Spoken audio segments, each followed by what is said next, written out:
Good evening, everybody. It's really lovely to be here. Thank you for the great welcome. I've literally had the best day ever today. This morning at our church at St. Peter's in Morley, we had 12 baptisms, so 8 adults. So yeah, exactly. So 8 adults and 4 young people got baptized, and amongst those 4 included my 2 eldest boys. So the absolute joy of being able to baptize my children this morning was just fantastic. And apparently the emotion of it is just hitting me now, which is really nice for you to all see in public. But I'm just really grateful for the kindness of God today. And as some of us prayed together just before the service, there was a word a little bit about the kindness and the gentleness of Jesus. And that really spoke to me about my experience of this day. I've just felt the kindness of God and being able to worship with you all and just be free to not think about anything, to switch my brain off and be able to worship with the amazing team. And just thank you for leading us. I feel like God's just been so good to me today. So hopefully we can all receive a bit of that. And I want you to bear that in mind, because all the stuff that I'm going to say today about endurance, which might sometimes feels like about like working hard and digging deep, we want to frame it all in the context of the fact that Jesus is kind to us, he's good to us, he loves us, and he wants the best for us. I want you to imagine a foot race that is so difficult that sometimes as many as 2/3 of the people who enter the race never actually make it to the finish line. About 10 years ago, somebody, and I don't remember who it was, told me about this mythical sounding race that just seemed like the craziest thing that I had ever heard. It's described as Britain's most brutal endurance event, and it's often considered to be on the list of amongst the most difficult ultramarathons in the whole world. If you don't know what an ultramarathon is, it's like anything that's longer than a marathon. So it's a long race, okay? The Spine Race. The Spine Race is a 268-mile foot race along the full length of the Pennine Way from Edale in Derbyshire to Kirky Yetholm in the Scottish borders, following the whole route of the Pennine Way up over all the mountains and hills as it goes. What's more, the Spine Race takes place in January, in the middle of British winter. So people who compete in the Spine Race have to deal with gale-force winds, freezing temperatures, knee-deep snow, waist-deep bogs in places. It really is a ridiculous endurance event. The Spine Race isn't only a physical challenge of endurance, it's as much as anything else a mental challenge. For those people who enter the race, how are they able to keep going, to overcome the challenges that they face along the way, to scale mountains, to endure suffering, in order to hopefully, possibly make it to the finish line? Now, some of you are thinking, wow, that sounds amazing. Most of you are thinking, that seems like the most ridiculous thing I've ever heard. No, thank you very much. Why on earth would anyone want to do something like that? We're used to the idea of our life of faith being like a journey. It's a common way of talking about our relationship with Jesus. But the Bible quite often says something slightly different. It tells us that it's actually like a race. The life of faith with Jesus is like a race, and it's not an easy one. How many of us relate to that, I wonder? That the life of faith, this journey, this race that we're on with Jesus, is not always easy. And for that reason, sadly, the attrition rate within the Christian faith is actually quite high. In the Western world, nearly 2/3 of all young adults who were once at some point in church in their lives are no longer walking with Jesus, have fallen away from faith. That's quite a sobering statistic, isn't it? But on the flip side, the Apostle Paul writes towards the end of his life, I've fought the good fight. I've finished the race. I have kept the faith. And so today what I want to consider is that question of how do we ensure that we're amongst those who endure in faith? How do we ensure that we're amongst those who keep going when things get difficult? How do we equip ourselves to be long-distance disciples, as it were? Faith, endurance. How do we develop it? And Hebrews 12 that we've just had read for us has so much wisdom to say on this topic. When I first heard about the spine race, I was fascinated by the impossibility of it all.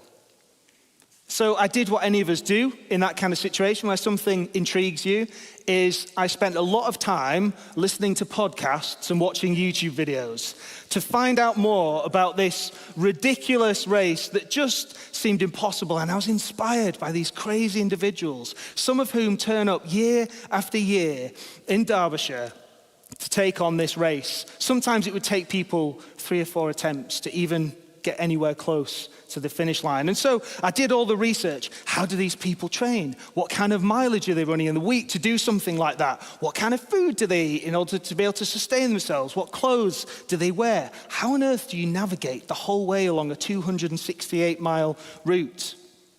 And what I discovered in the process is that there was a whole online community that was there to help and support you through discovering what this race is all about. It's past participants, people who've been there and done that, who are giving advice on, oh, you want to go for these shoes, you want to try this rucksack, you want to do all these different things.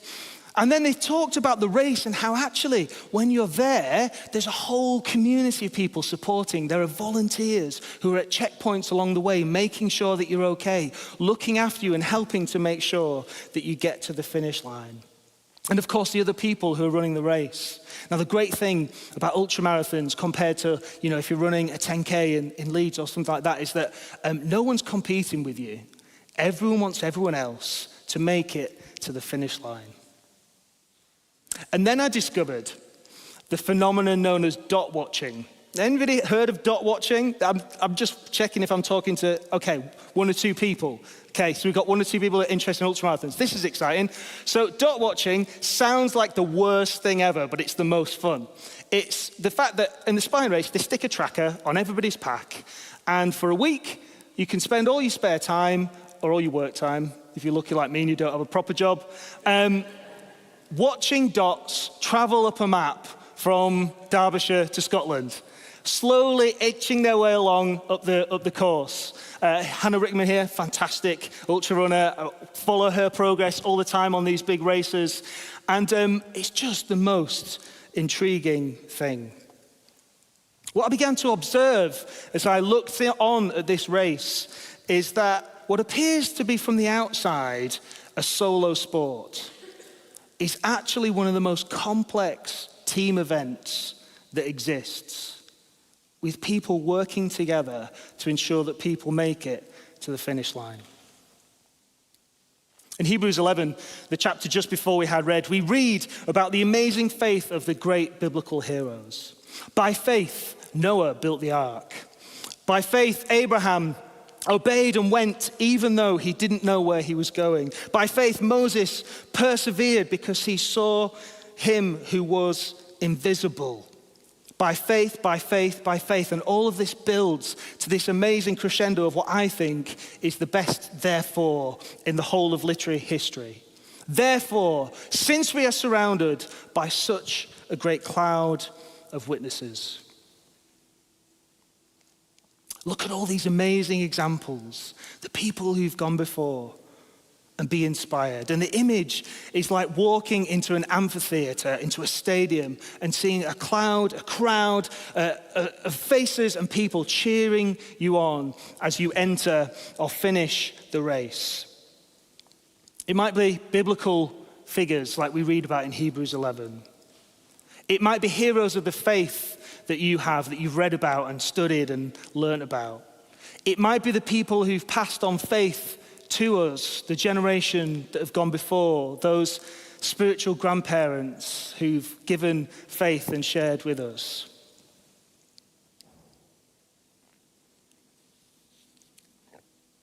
But it's also the church today. It's the saints and the people of God, the people sat to our left and to our right. That great cloud of witnesses who cheer each other on towards the finish line. The message is clear in Hebrews that faith endurance is about running together. You've probably heard what's often described as an old African proverb: if you want to go fast, go alone. If you want to go far, go together. And it turns out that's actually true. There's a group called the Barna Group, and they did a big piece of extensive research across all of the Western world to find what are the common factors in young disciples who actually endured in faith and kept going. That 1/3 who really stuck at things and were going for it with Jesus. And what they discovered is that one of the key factors was meaningful intergenerational relationships with fellow believers. That's the church. What they discovered is that in order to keep going in faith, we need each other. We can't run alone, and endurance is a corporate activity. It's something we do together. I don't know what your individual relationships with the church are like. And I know as well as anyone else that the church has challenges, both locally and nationally. It's not perfect, but it's also the imperfect bride of Christ that he loves. It's the imperfect body of Christ where he comes to dwell with us. It's the imperfect but great plan for renewal and for the coming of his kingdom. The great joy of church, as I experienced this morning and with you all this evening, is that we get to journey together, not being lonely, but being surrounded by that great cloud of witnesses. Let us throw off the sin and everything that hinders and the sin that so easily entangles. Over a number of years, I moved from being a distant observer of the Spine Race and to begin to ask the question, maybe?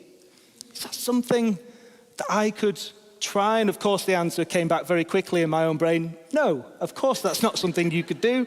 That's not in any way possible.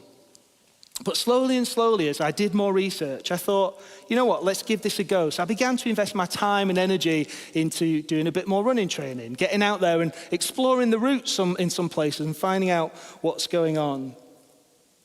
Working my way up through the distances until all of a sudden, strangely enough, the idea of running 268 miles didn't seem quite impossible. It seemed almost impossible, but maybe just there was a chance that I could do it.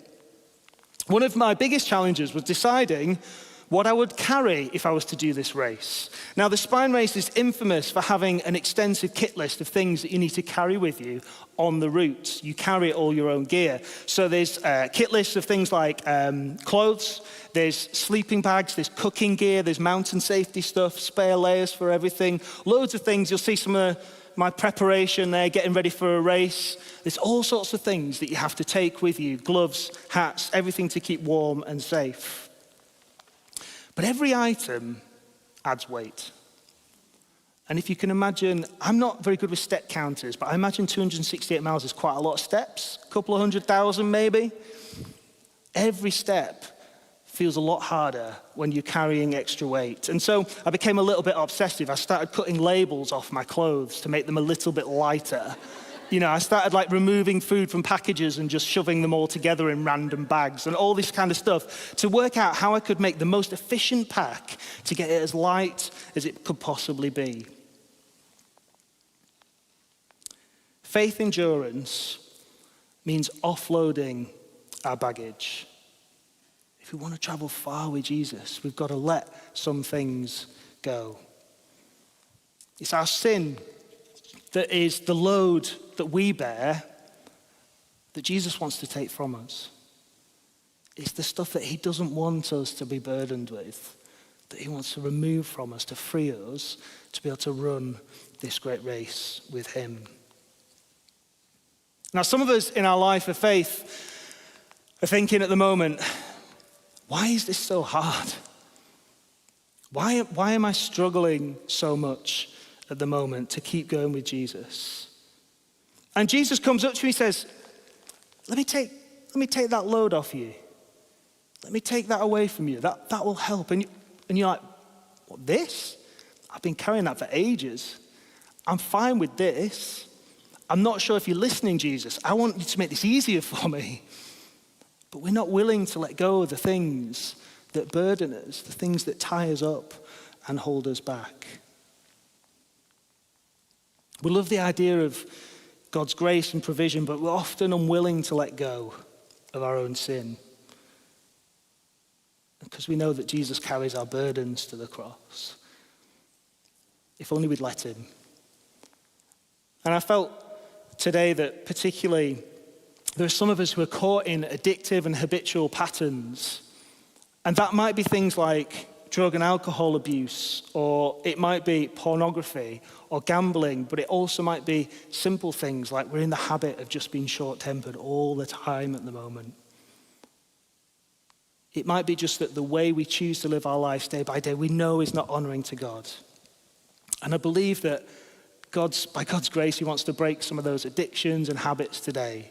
And so if you're, like me, carrying more of a load today than you know you should be, the invitation, as we pray later, will be to say, Jesus, I want to hand this to you. I want to take this off. And I do want to take this off. It's too warm in here for a bag.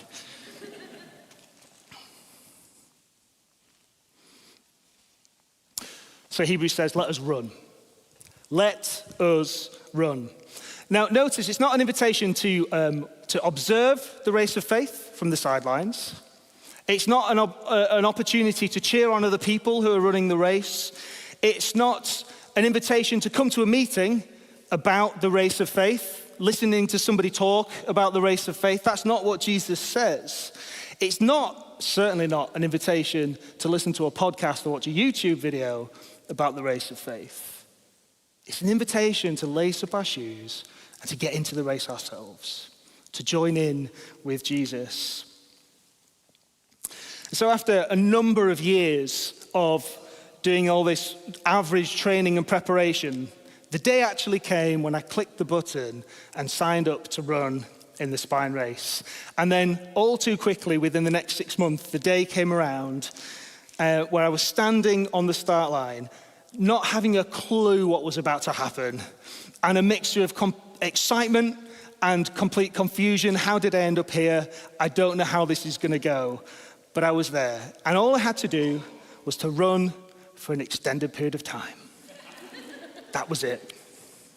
So the klaxon sounded, and into the early morning sun, this is a picture of me just within the first couple of miles of the Winter Spine Race 2024. And as you can see, the sun was rising. It was a glorious morning. It was cold. You can tell a little bit there was frost all on the ground, but I was full of excitement and optimism about what was ahead. Where are you at in this race of faith? I wonder if there are some here who've been casually observing from a distance. You've been doing your research. You've been watching the videos. You've been coming to the meeting about the thing. And maybe today is the day when you say, you know what?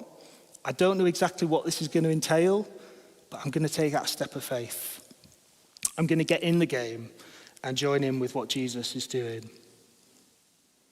Some of us feel like we were running well with Jesus. And as Paul says, someone cut in on us and slowed us down. Maybe you feel like you've fallen recently and you've been struggling. And the invitation maybe to us today is to say, Jesus, I want to get back in the race with you today. Faith endurance is having the courage to begin, or the courage to begin again if we've stumbled.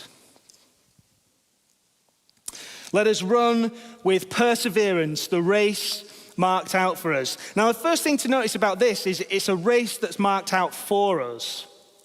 There's no point in planning to run 268 miles of the Spine Race and just setting off in your own direction, heading south. You could get 268 miles down the way. No one's going to be cheering for you when you get that far. If we're going to run the race, we run the race that Jesus has marked out for us. And you might set off on course and you might come to a mountain and think, you know what? I don't really want to go up there. It'd be much easier to go that way. But that's not the race that's marked out for us either. That river crossing that looks far too cold, I'm sure I saw a bridge half a mile up the way. I wonder how often we sign up to run with Jesus, and then when we get to those moments where we think, oh, wow, is this what I signed up for? But Jesus is the one who establishes our steps. It's not our race, it's his race. And he marks it out for us. So there's an element of obedience involved. But how are we to run? What's our approach? And the writer says, in the translation we've got here, perseverance. Now this word perseverance is, I'm not going to pretend to be a Greek scholar. I know one Greek word and it's this one. So I'm like the person who orders a beer in Spanish and thinks that I'm fluent, but I'm not. I know one phrase. This word perseverance, hypomene, is the Greek word. And it's, I think, better translated as endurance, and it usually is translated as endurance. It occurs 46 times in the New Testament. But it's more than just endurance. We can learn so much about this word and its nature. So hypomene, endurance, is not something that we can muster up in the scriptures. It's an attribute of God. God is the one who has endurance, hypomene. And it's something that we can receive as a gift and that we can grow into by spending time with Jesus. Hypomene has an element about suffering. It's to do with suffering well in the present, being able to withstand the changes around us and to be able to stick at it when it gets really tough. But that's one side. The flip side is that hypomene also has a quality of joy and eternal hope attached to it. Almost every time that hypomene is mentioned in the New Testament, it's connected to the eternal hope that we have in Jesus. So it's pointing us towards something greater. I just want to show you some photos from a bit later on in the race. This photo on the bottom left is it's about 98 miles, I think it is, into the race. And I've run all the way through the first night. And this is the next morning, and this is the first time I had a sleep. And I slept for 30 seconds by a wall just below Pennygent, if you know it, in the Yorkshire Dales. And I didn't know there was a cameraman behind me. Took a nice little picture. I had my 30-second nap, and then off on my way I went. The picture on the top left is on Cross Fell, which is the highest point in England outside of the Lake District. And it's got the only named wind in England, and it's got the coldest recorded temperatures. I was in a rough place when I was there. I was trying my best to smile because I was sending pictures home, but I was struggling. Got Hadrian's Wall up on the top right, and then just my face looking awful to give you an idea of what it was that I was going through there when I was in one of the checkpoints. I discovered just a few hours into the spine race that the little cold that I had that I thought had gone away was now becoming a full-blown chest infection. So battling through cold temperatures, after a couple of hours, I was really struggling to breathe. So I spent from then on a number of days coughing and struggling to get enough oxygen into my lungs to be able to move. When I was up on Cross Fell, the sun has risen by this point. When it was dark, I was told afterwards that they'd measured a wind chill of minus 17, which I'd never experienced anything that cold before. And so breathing that air into my lungs, which were already struggling, was somewhat uncomfortable. But endurance isn't just about the physical. It's about the mental as much. And I'm going to try and speed up. I'm really sorry, I've just seen the time. It's about, I won't make this an endurance effort, don't worry. It's about the mental as much. One of the things that happens when you're doing ultramarathons, because we run through the night often and into multiple days, is you start getting hallucinations, which is weird. So it often starts really small. You're running along and there's a stone wall and you start to see faces in the wall and you think, that's strange. But then you see someone up ahead and you think, oh, I've not seen anyone for hours. I've been out here on my own. There's a nice person over there. And you get there and it's a tree. But then it starts to get a little bit more vivid. So I've been along and I've seen on the moors at night time a beautiful cottage with a glowing fire inside and smoke coming out the top. And I think, oh, what a beautiful place. I can maybe knock on the door, see if they can make me a cup of tea. And you get there and it's just a bush. I've seen whole cityscapes as I've been running along where it looks like either side's New York City. There's people having lunch in cafes and people all about taxis going past and everything else. And then you look to stay and there's just fields forever. It's the most fascinating thing. And my favorite one ever, I've seen elephants, a full band of elephants playing instruments. That was cool. Genuinely, that was the weird one. If you know, no, I won't divert. And then my absolute favorite one ever is I was at a checkpoint and I was having a shower after 3 days of no showers. It was glorious. And but my brain wasn't working quite right. Now, it was really, not this race, a different one. It was really sunny. And I got freckles. And I looked down and thought, oh, that's funny. The freckles have arranged themselves into a smiley face emoji on my arm. I thought, that's weird. How? And then as I looked, the freckles on my arm started moving and shaping into these smiley face emojis. So I had smiley faces all over my arm. I thought, wow. And then I touched them, and each one I touched, it turned to a sad face. And I touched it again, it turned to a smiley face again. So I spent 5 minutes in the shower just going, oh, look at that, that's good. Fully knowing that I was hallucinating, but it was still joyous. So the hallucinations can be fun, but also the mental drain can be pretty scary at times. Faith endurance is concerned with enduring suffering. How do we continue when things are tough?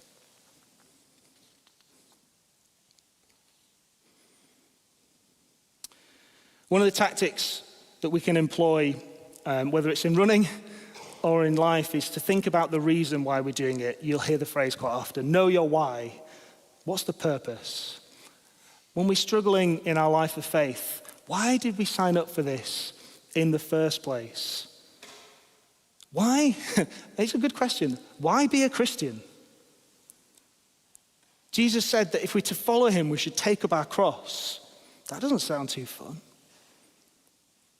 Jesus promised us that in this world we'd have trouble. But then what does he say? He says, take heart, I have overcome the world. And so part of the deal when we choose to follow Jesus is we accept we're going to reach those mountain points. We're going to reach those difficult moments, and we can anticipate that they're going to come. And Jesus doesn't protect us from them always. Sometimes he encourages us to endure through them, but he's there with us. If you know Psalm 23, he walks with us through that valley that feels dark and cold and lonely. We can endure suffering today because we know what lies ahead. We are people of hope. We have a glorious eternity ahead of us in Jesus. And so we run, fixing our eyes on Jesus, the pioneer and perfecter of faith. And this is going to be my last story, I promise. This is, I'll show you a little picture of a chapel. Thank you, tech team, amazingly quick, amazing. This is a little chapel called St. Francis in Burness. It's 240 miles along the Pennine Way. I made it 240 miles. That's pretty good, isn't it? Yes, thank you. I arrived here on the 5th night of the winter spine race, feeling awful and struggling to be able to stay on my feet. So I stopped for a sleep. And so I got my sleeping bag out of my pack and I curled up under one of the pews and I fell asleep for an hour. I set my alarm for an hour. Had a lovely, that's a long sleep in the spine race, is an hour. It was freezing cold in there. And as I got up to make a coffee and to go into the last stretch, the last marathon of the spine race, a gentleman in the pew just opposite arose at the same time. Kevin. I've not met Kevin before. I don't think I even realized he was there. He knew I was there because I spent an hour snoring. And as I got up, he got up and he said, do you want to do this last bit together? And I said, yes, I do. I don't want to do this on my own. The last section of the Pennine Way takes you over the Cheviot Mountain, and it's the most exposed part of the course. And it was snowing, it was midnight, it was dark, it was horrible, and I was absolutely exhausted. I was glad for the company. It's hard to describe what we went through that night. As we set off from this little chapel, St. Francis, ready to begin the ascent up the Cheviot, we chatted a little bit, and Kevin discovered that I was a vicar. And it was like, he thought it was the funniest thing. He was like, I've met a vicar on the spine race in a church. This is hilarious. So we were running along and chatting a bit. And as we got higher up and it got more exposed and it was dark and it was snowing, I've never known a situation where everything is both pitch black and a whiteout at the same time. I don't know how that's possible, but it was. And we were taking it in turns to navigate. It's quite a remote area. If you've ever been to the Cheviots, and it's hard to know where you're going at times. And so we were doing like 10 minutes each where we'd be sort of trucking along. We don't run fast. And the other following behind. But after a while, it became clear that Kevin was in a much better state than I was. Much better. So he ended up, he was like, I'm going to take the lead. I said, fine, suits me. So for a number of hours, my whole world shrank down to, we wear head torches, to a small circle of light just in front of me. And all I could see were Kevin's heels, like this, trucking along. He was a machine as well. I was struggling to keep up at times. And I was so sleep deprived and so tired. My eyes were closing as I was running. 3 or 4 times I fell asleep whilst I was running. Managed to stay on my feet in the process. Just a week before this race had happened, somebody along the course had died in the hills because they got lost in the snow. It's dangerous. It's a dangerous place to be at that time. And so as I'm falling asleep and trying my best to stay awake and just everything's going crazy in my mind and I'm seeing these heels going up and down, I'm saying to myself, just follow his heels. Just don't think about anything else. And all the energy I had left was just concentrating to one thing. Just keep following his heels. And when I fell asleep on my feet and woke up, I was just glad to see that he was still within my sights. And then I had this moment where I thought, what if Kevin's not real? What if Kevin's a hallucination and I'm just following this hallucination off the top of the mountain? And honestly, you're laughing. I was not laughing. I genuinely thought, I don't know what to do. The wind was up. We weren't communicating at any point at this stage. The wind was up. It was dark. He was way off ahead of me. I was just trying to keep up. And I just thought, all I can do is just keep going. I've got no choice. I don't know even if he's leading me the right way, but all I can do is follow his heels. The analogy is obvious. Our job as disciples is simply to fix our eyes on Jesus. He's all we've got. And if we really want to endure in faith with him, it's got to be all about following his heels. Jesus, where are you going next? That's where I want to go. I don't even know if you're real all the time. I don't understand what's happening. I'm confused, I'm tired, but I know I can trust you, and I'm going to follow in your footsteps. Jesus is the pioneer and the perfecter. The pioneer means he's the one leading us, but the perfecter means that he's already reached the finish line. He knows where the end is. He's the race and he's the finish line. He's the journey and the destination. He's the beginning and the end, the Alpha and the Omega. We can endure because he endured first. And the reading finishes. I'm just going to read this and then I'm going to stop talking. For the joy set before him, he endured, hypomene, endured the cross, scorning its shame, and sat down at the right hand of the throne of God. Consider him who endured, hypomene, such opposition from sinners, so that you will not grow weary and lose heart. I should tell you, I finished the race about 2 hours after those photos were taken that you saw on the screen shortly ago. How do we ensure that we keep going with Jesus? We run together. We offload our baggage. We have the courage to begin or to begin again. We learn to endure suffering and to keep going. And we follow Jesus' heels at all costs. Amen.